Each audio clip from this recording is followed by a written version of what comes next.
King Arthur, The Marvel of the Sword by Mary MacLeod. When Uther Pendragon, King of England, died, the country for a long while stood in great danger, for every lord that was mighty gathered his forces, and many wished to be king.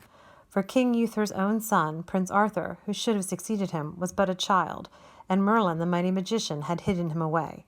Now a strange thing had happened at Arthur's birth. Some time before, Merlin had done Uther a great service, on condition that the king should grant him whatever he wished for. This the king swore a solemn oath to do. Then Merlin made him promise that when his child was born, it should be delivered to Merlin to bring up as he chose, for this would be to the child's own great advantage. The king had given his promise, so he was obliged to agree. Then Merlin said he knew a very true and faithful man, one of King Uther's lords, by name Sir Ector, who had large possessions in many parts of England and Wales, and that the child should be given to him to bring up. On the night the baby was born, while it was still unchristened, King Uther commanded 2 knights and 2 ladies to take it, wrapped in a cloth of gold, and deliver it to a poor man whom they would find waiting at the postern gate of the castle. This poor man was Merlin in disguise, although they did not know it. So the child was delivered unto Merlin, and he carried him to Sir Ector, and made a holy man christen him, and named him Arthur. And Sir Ector's wife cherished him as her own child. Within 2 years, King Uther fell sick of a great malady, and for 3 days and 3 nights he was speechless. All the barons were in sorrow, and asked Merlin what was best to be done. "There is no remedy," said Merlin. "God will have his will. But look ye all barons, come before King Uther tomorrow, and God will make him speak." So the next day Merlin and all the barons came before the king, and Merlin said aloud to King Uther, "Sir, after your days shall your son Arthur be king of this realm and all that belongs to it."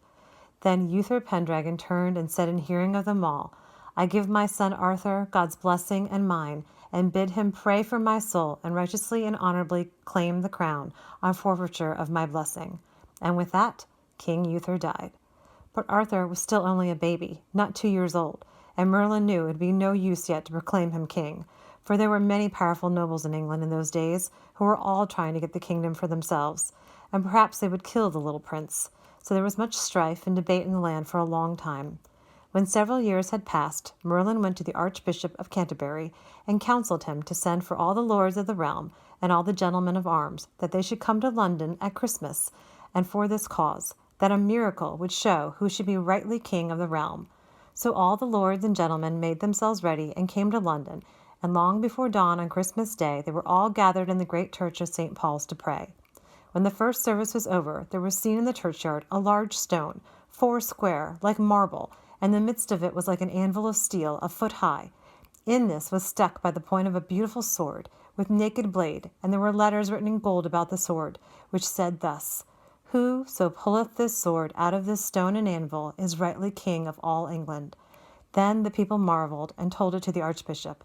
"I command," said the archbishop, "that you keep within the church, and pray unto God still, and that no man touch the sword till the service is over."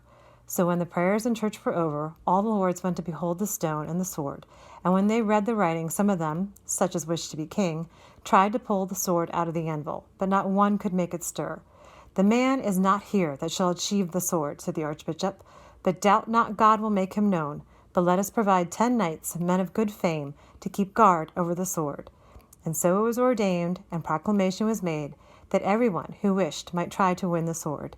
And upon New Year's Day the barons arranged to have a great tournament, in which all knights who would joust or tourney might take a part.